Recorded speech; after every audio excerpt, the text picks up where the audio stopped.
Hello and welcome back. Today we look at parents who did the unthinkable and took the lives of their children. This is a really heavy video, so let's get into the cases. First is Jordan Monaghan. On the 1st of January 2013, he took the life of his 24-day-old daughter Ruby at their home in Blackburn. He also had another child. On the 17th of November 2011, Logan was born. On the 23rd of September 2012, Logan was taken to hospital after swallowing painkillers while at home alone with his father.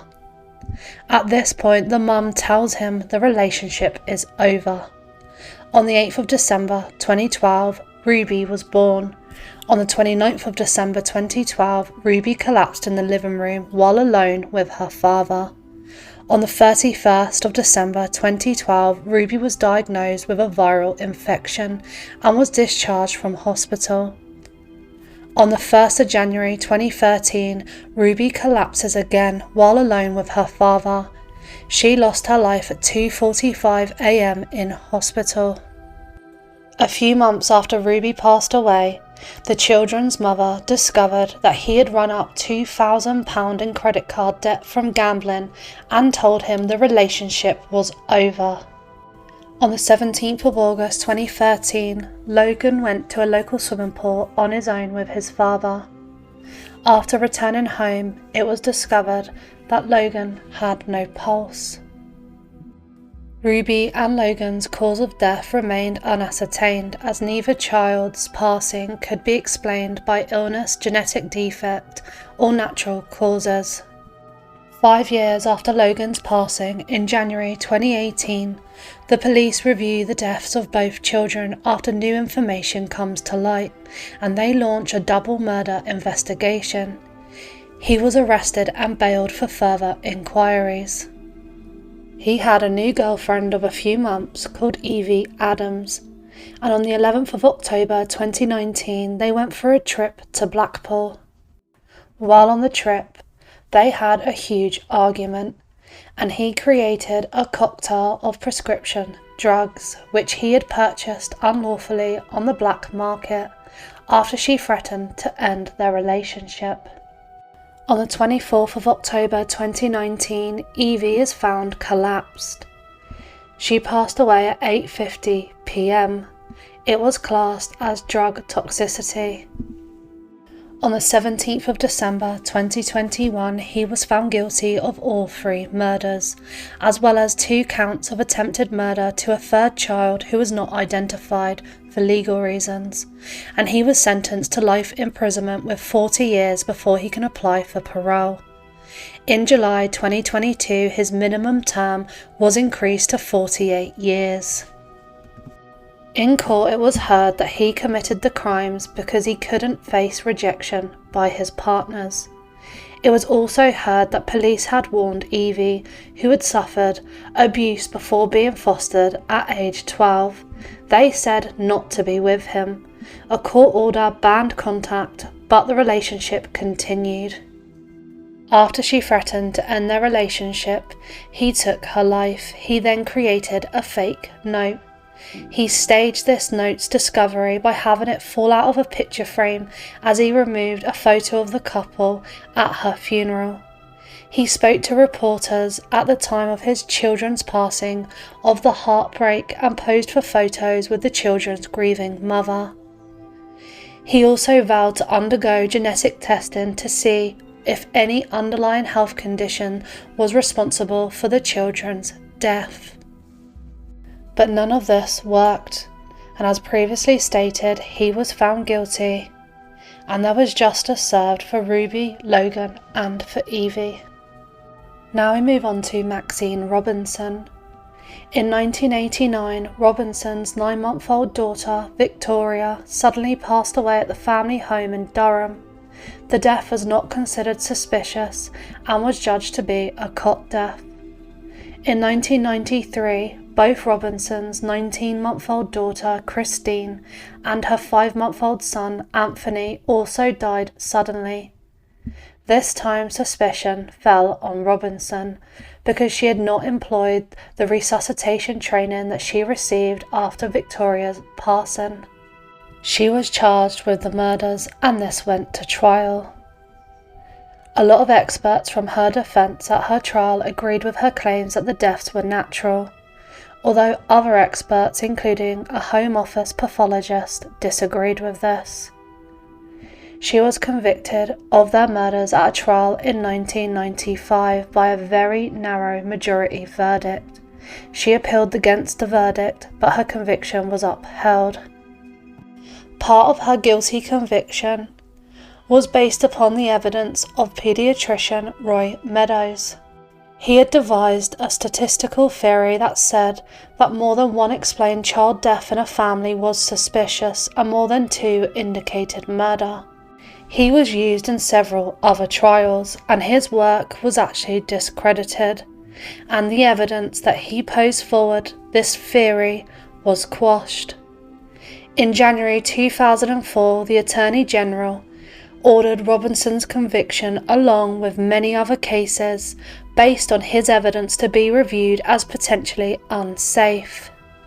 In prison, like many other prisoners, Robinson had a listener. These listeners are trained by the Samaritans and they provide support to various prisoners. She was in Durham prison and she told her listener that she had taken the lives of all three of her children.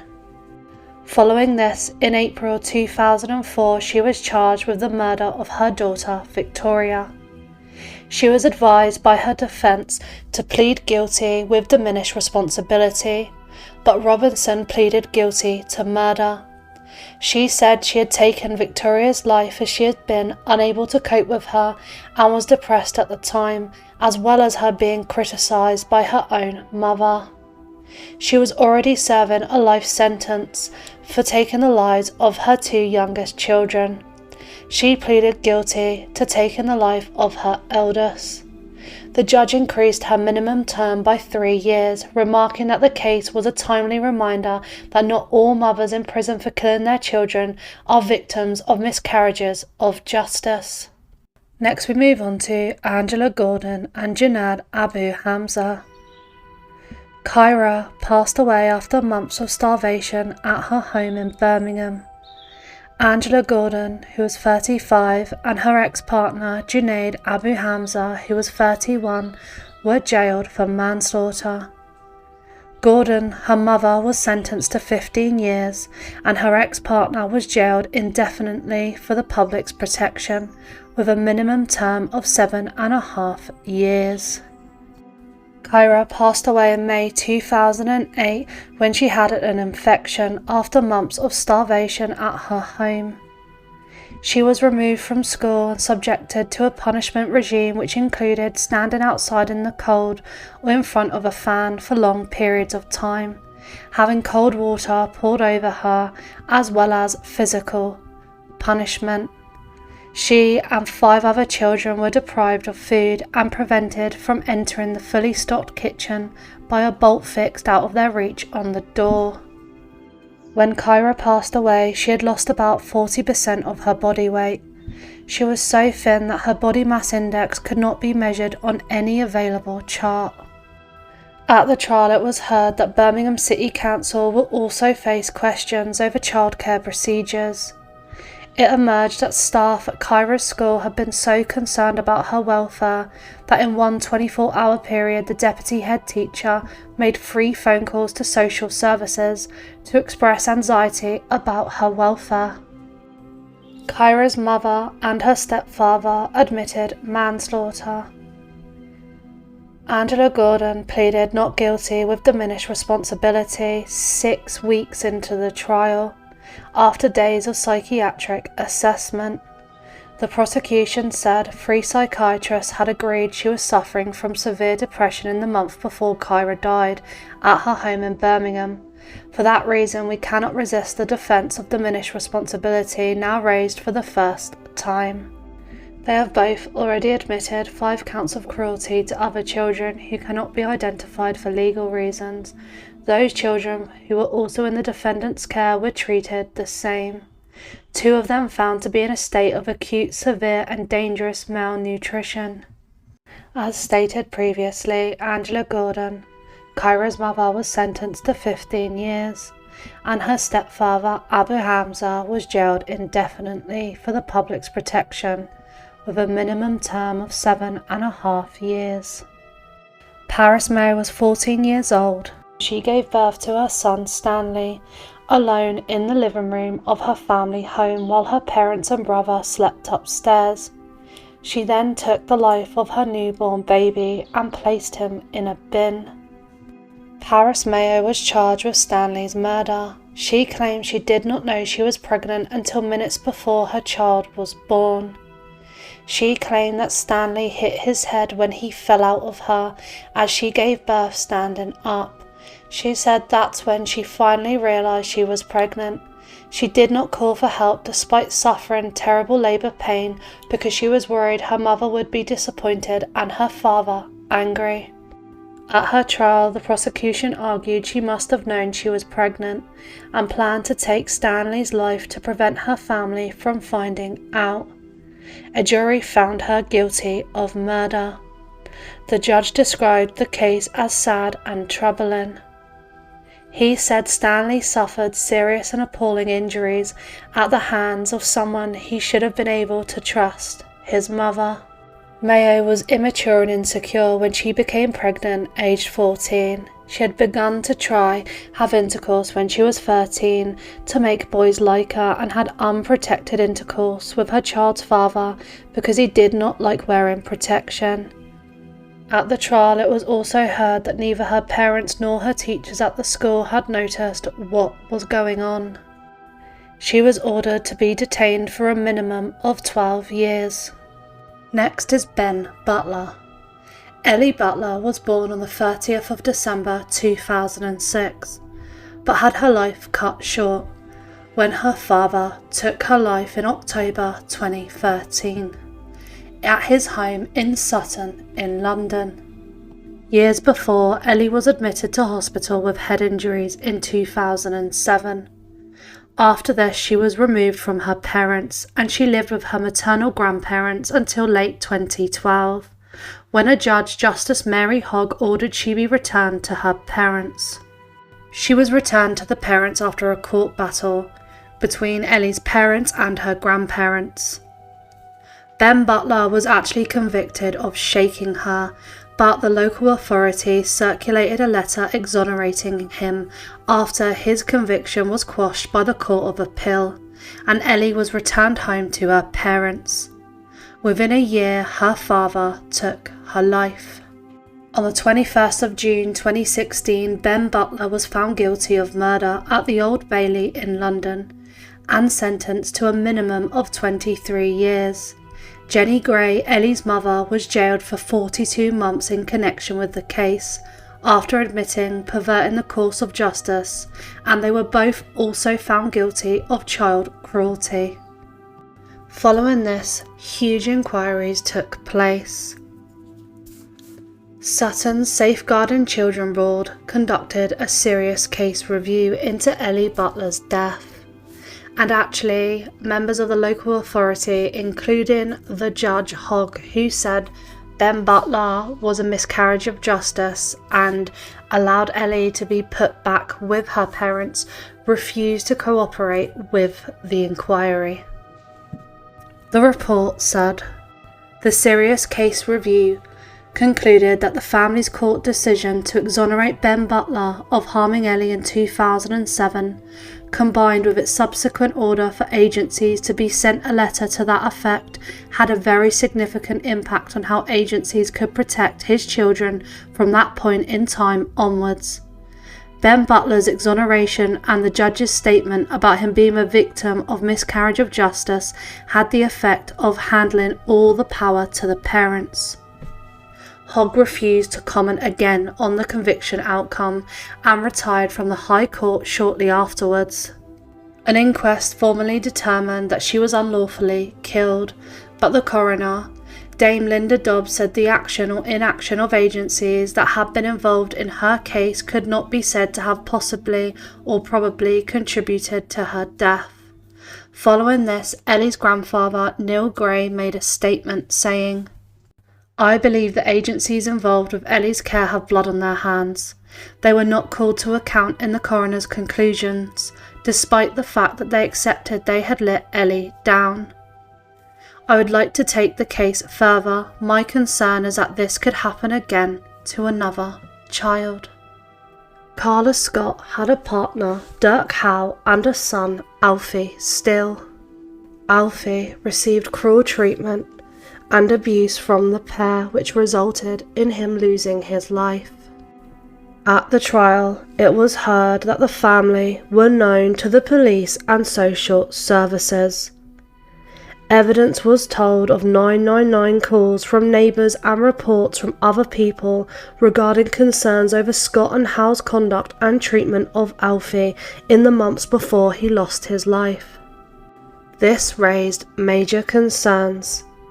At the trial, these agencies made a statement and said, "I recognise the concerns and questions this raises. I can provide assurance that police are committed to reviewing its involvement with the family and engagement with other agencies through a child safeguarding practice review. We are committed to learning lessons from Alfie's tragic death and will fully engage with the review." In court, it was heard of how Scott and Howell treated Alfie. He was attacked with a belt. He was woken in the early hours of the morning and made to stand outside, where Scott and Howell threw jugs of cold water over him. He was grounded for excessive periods, made to stand for hours inside and outside his home, have food removed or withheld from him and banished to his room. They both repeatedly forced him into a bath of freezing cold water. Scott and Howell maintained throughout that they did not know what had happened to Alfie to cause him to pass away. They both denied any responsibility, with prosecution saying the lies they told to children's services, school and police was to protect themselves and prevent the abuse they were inflicting on Alfie being discovered. Their lies and denials of any wrongdoing continued throughout the investigation and during this trial. At no stage has either of them shown any remorse or acceptance of responsibility for their actions. Howell was found guilty of murder and Scott was found guilty of manslaughter. Howell was sentenced to life imprisonment with a minimum term of 32 years, and Scott sentenced to 27 years imprisonment with a minimum term of 17 years. Next we move on to Louise Porton. Louise had two children, 3-year-old Lexi and 17-month-old Scarlett. They lived in Rugby.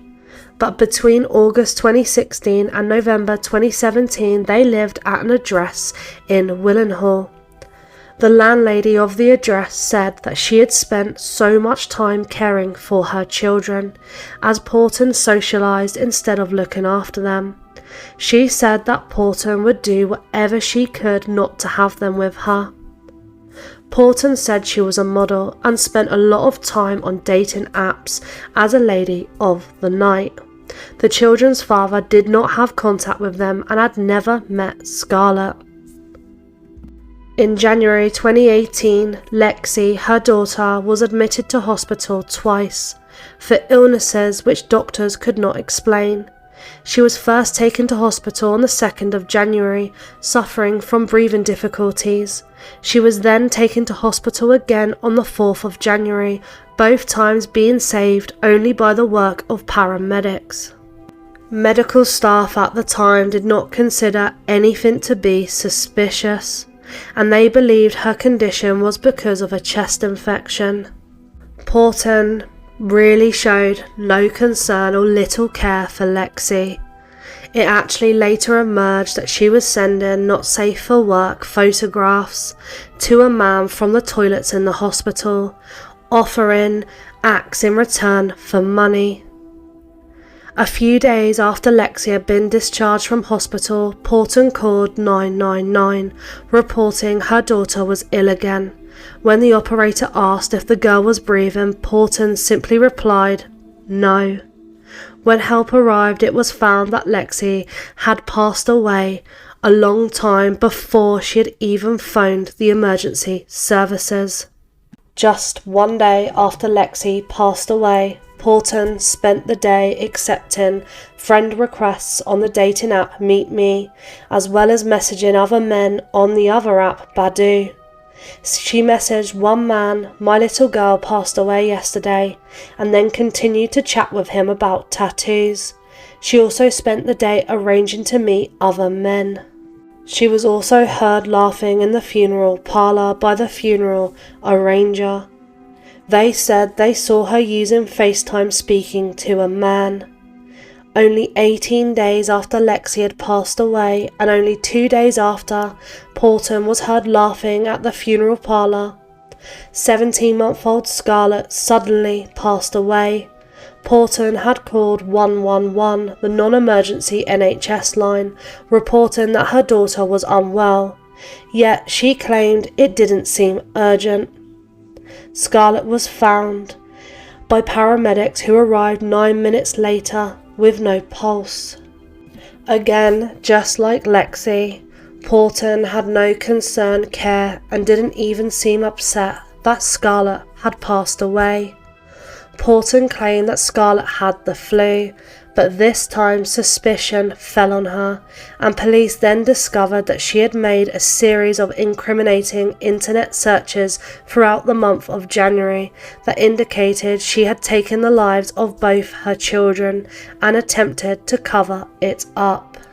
What the police found indicated that she had tried to take the life of Lexi twice before being successful on the 15th of January. Porton was brought to trial in 2019 for both of the murders and found guilty by a jury decision. The judge described Porton's actions as evil and calculated and said she was sure Porton had been responsible for events leading to Lexi's earlier admissions to hospital on the 2nd of January and the 4th of January, when her life was saved only by skilled paramedics. The judge also noted that Porton had then only called emergency services when she knew her daughters had already passed away. She was found guilty and given a minimum tariff of 32 years imprisonment. She has never showed any remorse for her actions. Kandyce Downer was the legal guardian of Keegan and had previously and unsuccessfully tried to become the legal guardian of Keegan's older sister. Keegan had been removed from her mother, who was an addict after her birth, and Downer, who was an extended family member, was given custody through a special guardianship order in January 2015.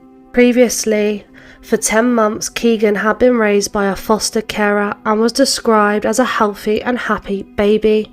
She then went to live with Downer at the family home in Birmingham. A number of witnesses said Downer had been a good mother. The toddler attended nursery until June.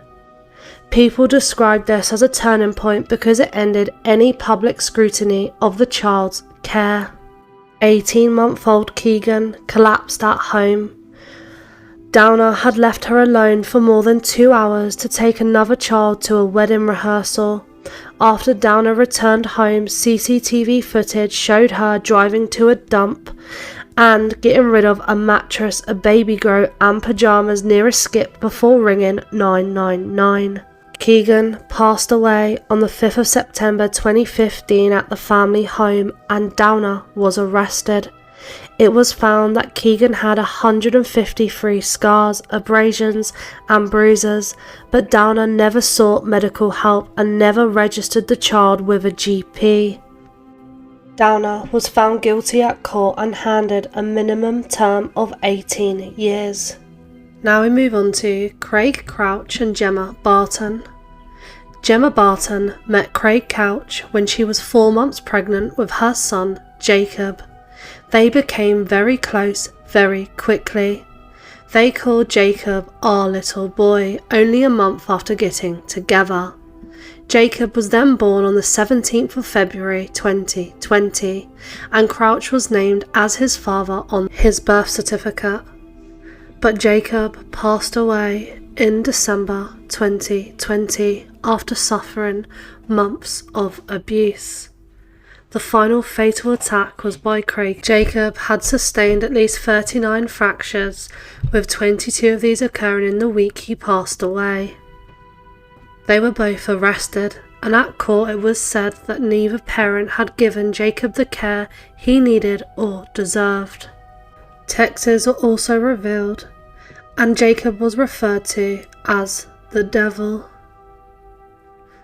The pathologist at the trial said he would normally expect to see such injuries in crash victims or of those who had suffered a multi-story fall. Crouch was jailed for life with a minimum term of 28 years for murder and 3 counts of child cruelty. In court it was heard that Barton was coerced and controlled by Crouch. She was cleared of murder, manslaughter and 2 counts of child cruelty, but was convicted of causing or allowing the death of a child and 1 count of child cruelty. She was handed a 10-year prison sentence. Thai-born Papaipit Linse was 43 years old when she took the life of her 7-year-old son, Lewis. She phoned 999 to report that she had found her son in his bed at their home in Pembrokeshire. He passed away in the hospital a short time later. She was then arrested. In court, a doctor said he believed she was suffering from paranoid schizophrenia, and the court heard that at the time of Lewis passing away, his father was an inpatient in a psychiatric unit in Merseyside, and the family would visit him regularly. Linse moved to the UK from Thailand in 2017, after she met her husband in 2014. They then settled in Wales. Linse made a phone call from her home on Market Street to police, and it was played in court. She was heard saying, "I have killed my son," and admitting to taking his life. When asked why, she said she felt totally mental. "I couldn't control myself and my mind. I felt like a robot and I can't remember anything." A babysitter hired by Linse appeared in court. A month before Lewis's death, she described the relationship as loving when she first started working for them, but in the week before that she took Lewis's life, she noticed a change and said she had become paranoid. She said Linse was talking about conspiracy theories and believed her house was haunted by ghosts. The babysitter actually contacted social services on the 9th of January, who said they were aware of the family and would keep an eye on them. The next day, Linse took Lewis's life.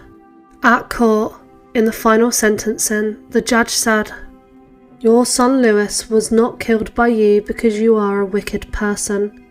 He died because at the time you were suffering from a mental illness. Had you not been so ill at that time, it never would have happened, and you would continue being a good, caring, loving mother to him.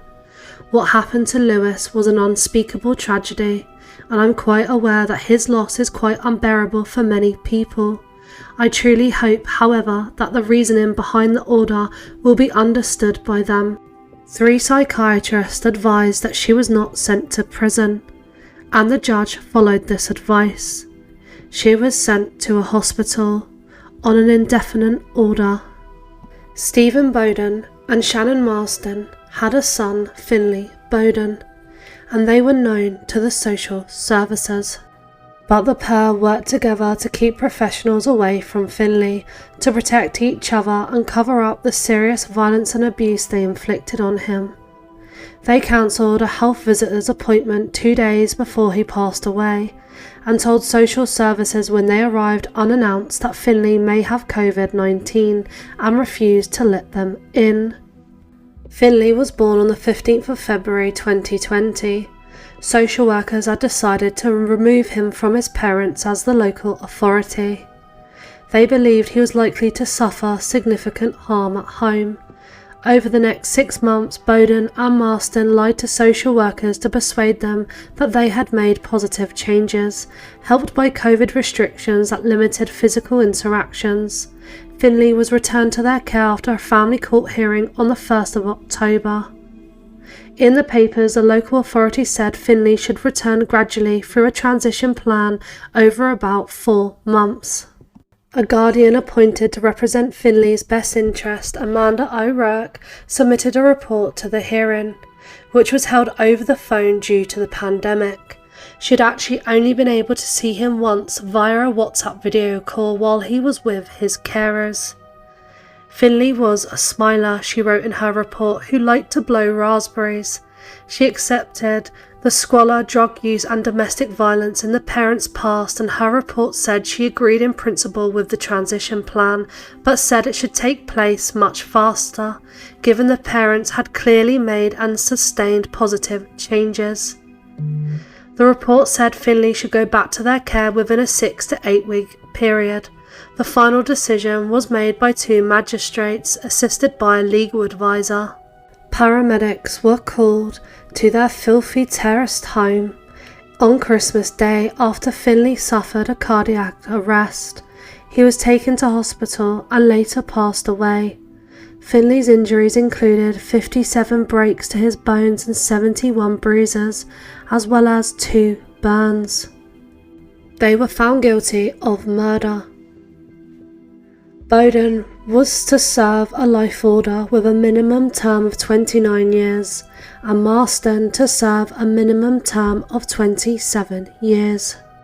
Rekha Kumari-Baker took the lives of her 2 daughters while they slept on the 13th of June 2007. On the 11th of June, she purchased weapons to use in Asda.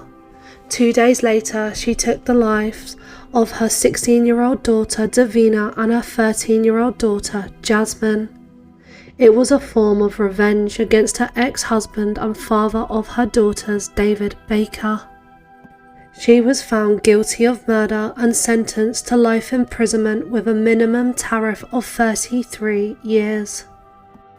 Jia Xin Teo took the life of her newborn baby and placed the baby in a cereal box and then hid it in a suitcase.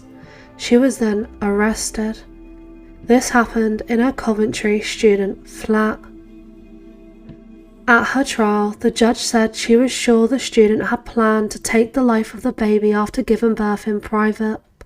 The judge said she did not accept Teo's versions of events at trial, that she had heard voices telling her to take the life of the baby.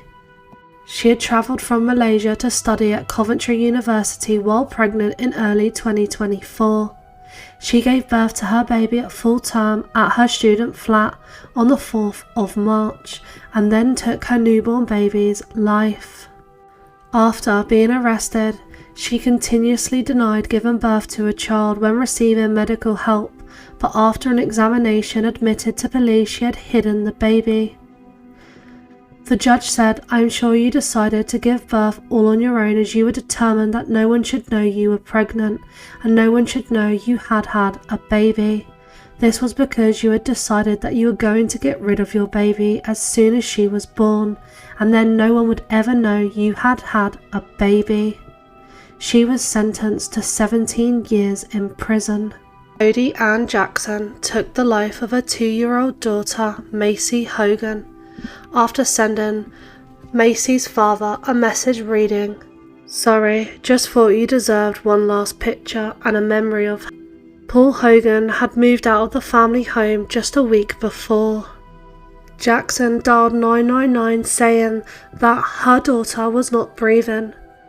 Footage showed the moment officers were forced to smash their way into the house, where they found the toddler. They also found Jackson, who was 19 at the time. She had wounds to herself. She denied murder but dramatically changed her plea 6 days into her trial. She claimed she had taken Macy into her own bed after she failed to settle in her cot. Jackson later said she woke up to find her daughter lying with her life taken. She wrote notes before the crime, which were found. one saying, "There's nothing for me or Macy, life's rubbish." At trial, it was also heard that Jackson had a history of harming herself and sent the child's father a photo of Macy 2 days before she took her life with the message, "Possibly see you in court." She was sentenced to life and told she would serve a minimum of 16 years behind bars. Gintare Suminaite gave birth to a baby girl, but the baby girl had her life taken. An ambulance was called to the home in Boden, where Suminaite lived with her partner and young son at around 8:30 a.m. Suminaite was taken to St Richard's Hospital in Chichester for medical treatment as a result of having just given birth. She was released from hospital and then arrested. At the time, the Sussex police said the baby girl was sadly confirmed dead at the scene and the mother taken to hospital for urgent medical treatment. Police are not looking for anyone else in connection with the murders. It was heard at trial that she had kept her pregnancy hidden from the authorities and her long-term partner, with whom she already had a child. She planned to run away with her lover, a fellow Lithuanian, but did not want to be separated from her child, so he went back to Lithuania alone. On the 5th of April, she left work early saying she had big problems and gave birth. Her partner, who had been in another room at their home, found her in the bathroom with a baby. He called an ambulance, but the child lay undiscovered as medics initially did not spot the baby. Ambulance staff and police later returned to find the baby hidden in towels. She denied murder, but said she was mentally disturbed by giving birth. Mr. Justice Nicholl said her circumstances were tragic in themselves. He sentenced her to 298 days on remand to a 20-month community order with a rehabilitation requirement order, ending sentencing with saying, "You were overwhelmed by the stress of your situation and in a state of partial denial during the pregnancy. At the time of giving birth, you were in a state of extreme anxiety and panic." Her partner cut all ties, but she has remained in contact with her lover, who had recently returned to England. She appeared in court by video link from Bronzefield Jail. She served her time on remand and did her community order and then walked free. Constance Marten and Mark Gordon is who we look at next. In January 2023, police launched a very public manhunt after evidence of a recent birth was found in a burnt-out car near Bolton. Constance Marten and Mark Gordon were eventually found in Brighton on the 27th of February, but there was no sign of the baby. They had called the newborn baby Victoria. Victoria was found 2 days later in a shopping bag with her life taken. Victoria was born while the couple were trying to avoid social services after their 4 previous children had been removed by the family court. They had been living in rented cottages and hotels, but not long after Victoria's birth, the couple's car caught fire near Bolton. They abandoned the vehicle with many of their belongings in it and travelled through the night by taxi to Harwich. They then became aware of the police manhunt after members of the public appeared to recognise them, and they moved on again, buying a £40 tent from Argos in East London.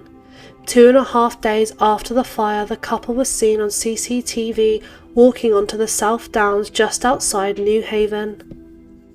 At their trial, the prosecution said that Victoria had passed away in the weeks, possibly from exposure from camping in the winter month of January, although the post-mortem examination could not determine the cause of death.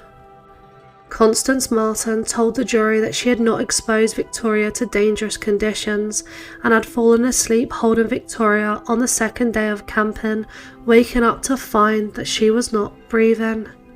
She said the couple had carried her around for weeks, even talking to her at the beach in Brighton on one of the days. On the 23rd of May, They were found guilty of concealing the birth of a child and perverting the course of justice. But by the 19th of June it was very clear that they could not reach a verdict on the other charges of murder. At the Old Bailey, the prosecution said it would seek a retrial, and it was been scheduled for March 2025, so next month. Both defendants now remain in custody. Kathryn Smith took the life of her 21-month-old daughter, Aisha, in 2014. Kathryn Smith had a savage outburst and took her daughter's life.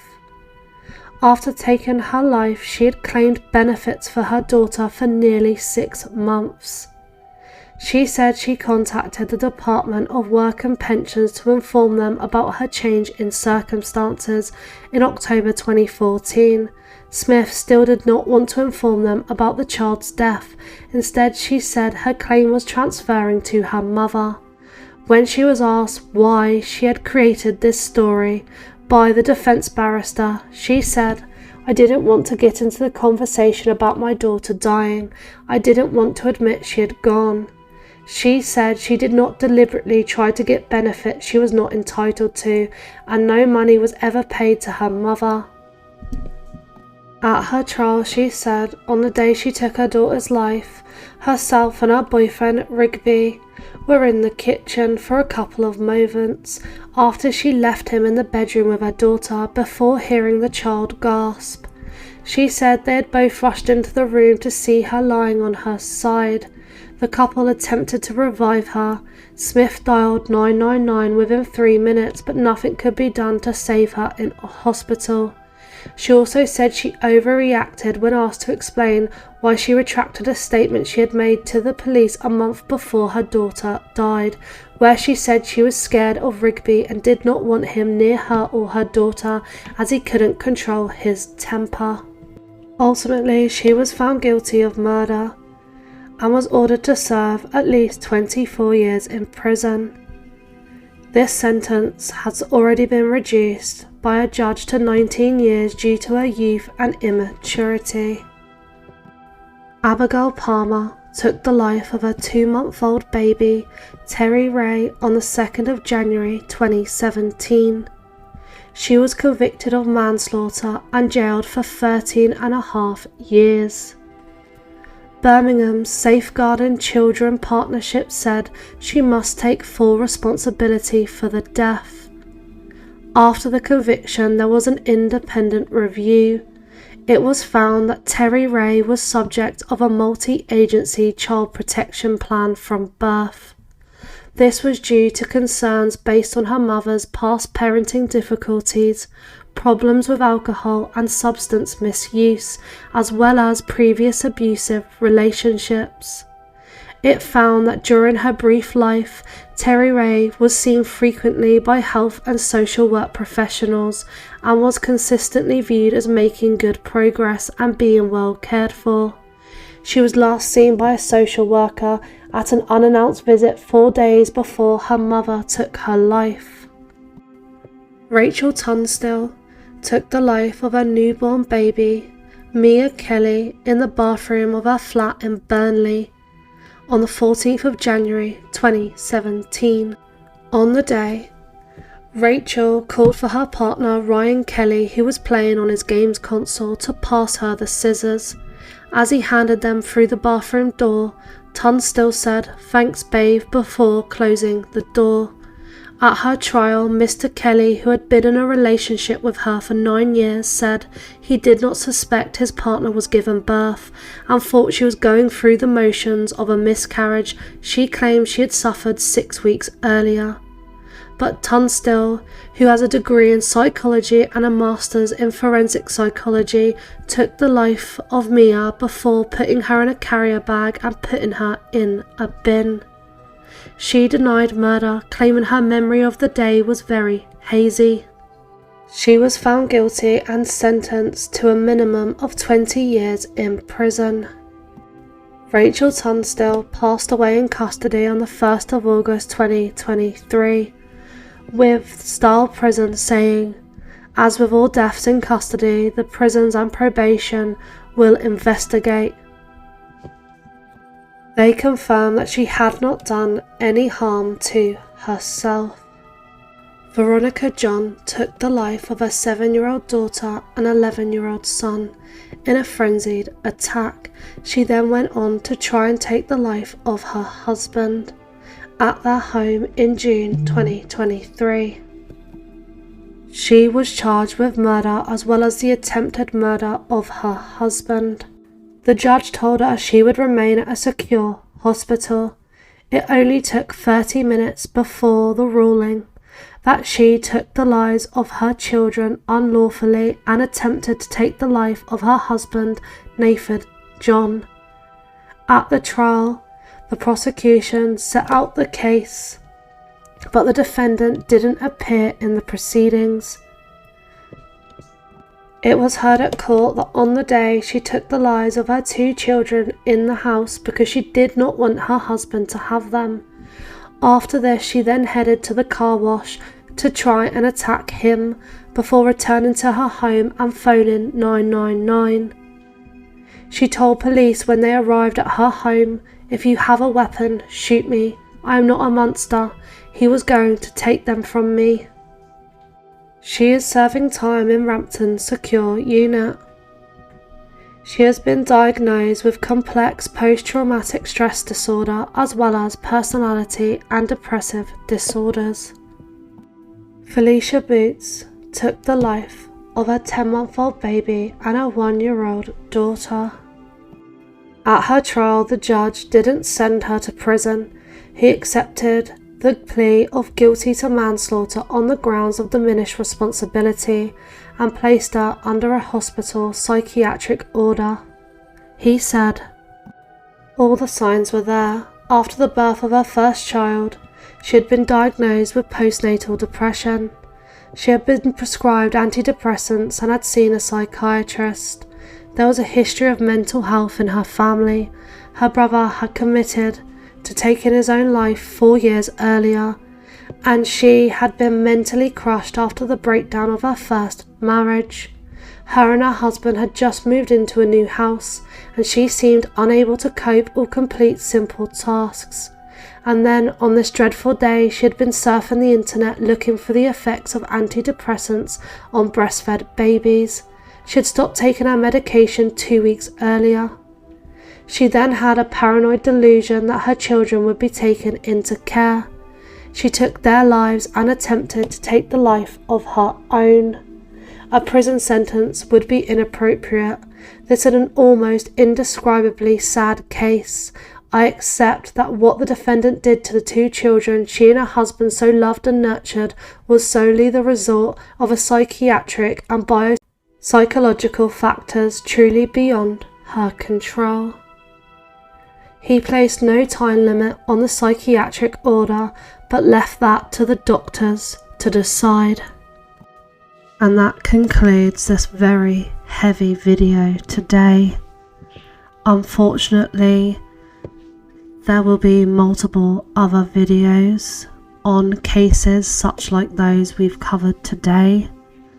I tried to cover those that were more unknown, but of course there are other cases like the case of Baby P, also known as Peter, that I will cover in future videos. But as always, thanks so much for watching, and until next time.